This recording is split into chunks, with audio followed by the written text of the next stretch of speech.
Wysteria, energy, twister.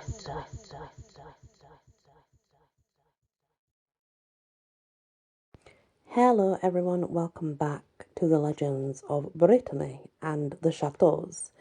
The next one is the Hennebont and Laguet.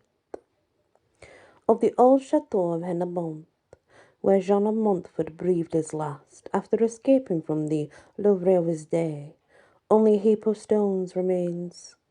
The old fortress of Laguet is in much the same condition, nothing of the ancient structure having been conserved, save the famous Tour de Elven, considered to be the most beautiful castle keep in all Brittany, which has also a literary distinction as being the scene of some of the most touching episodes in Octave, Julis Romain de un jeune homme pauvre.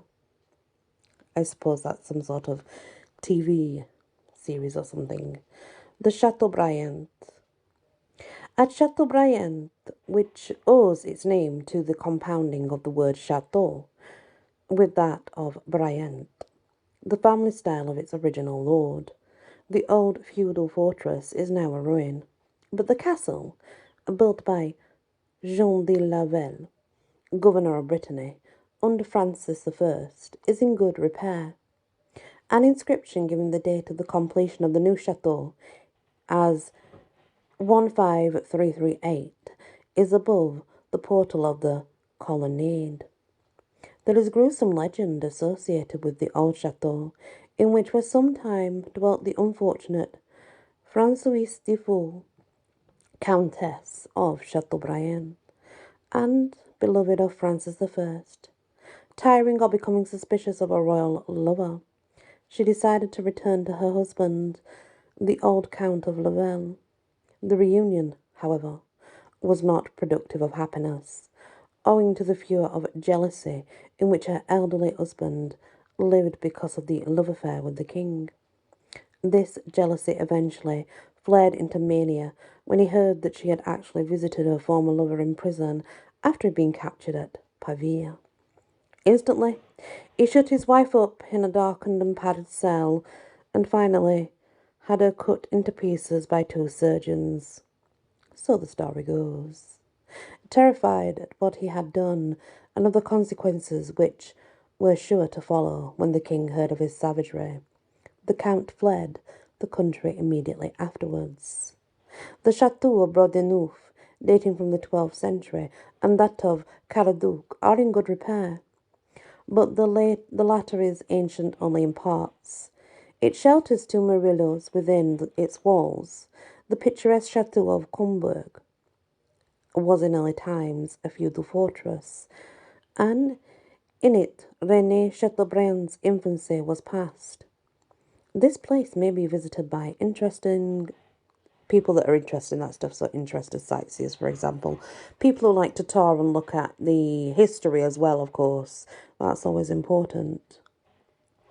And there they may view the writing table of the author of La Génie de Christianisme, and in the bedroom he occupied at Combourg, the bed on which he died in Paris.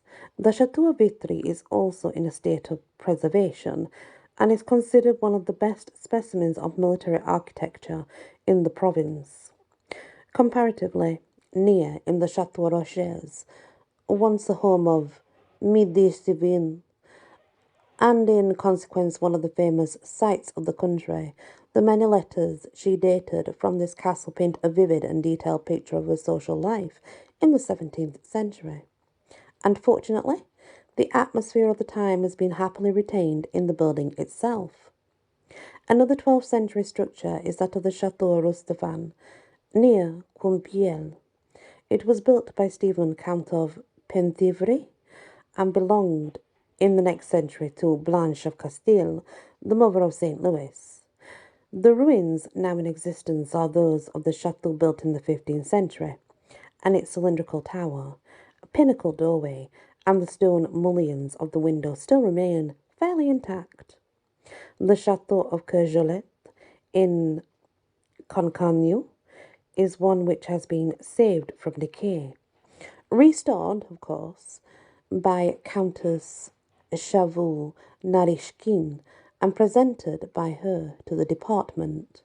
It contains a museum in which are specimens of all the costumes and coifs of Lower Brittany and antiquities of prehistoric and medieval times, which all students of Breton and Celtic law should definitely go and see. So it sounds like there's many interesting things that you can go and visit if you want to, I guess. A lot of them do come under palaces of the past, though. The Château of Tourlaville is situated among very beautiful surroundings. It's built in the classic style of Renaissance, with an angular tower.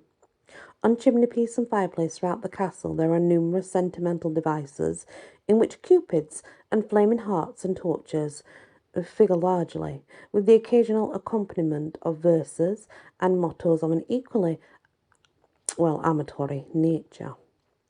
And these are all 17th century examples, and may be taken as expressions of the time. In the boudoir, called the Blue Chamber, because of the colour of its draperies and decorations, many coats of arms are emblazoned, but all the greatness to which these testify have become a thing of the past, for the chateau has now been turned into a farmhouse. The Château of Dinan may also be classed among the palaces of the past, for now, despite the fact that it was built by the Duke of Brittany, the dukes, let's say, plural. It has become a prison. From the tourist as well as the romantic point of view, this is somewhat of a tragedy.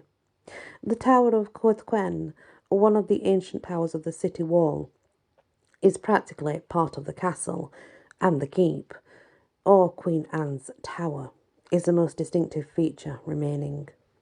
The keep is of 4 stories and is over 100 feet high, the last story being reached by a spiral staircase, which was once the oratory of the Duchess Anne, is now the guardroom. There are still several dungeons which, they were originally gruesome, weren't they? Gruesomeness came from them, and that's part's been left sort of untouched, and whose use is bygone days. And as you can well imagine, some things happened down there I wouldn't like to go into, but they are now untouched, the dungeons there anyway, so that's obviously a good thing.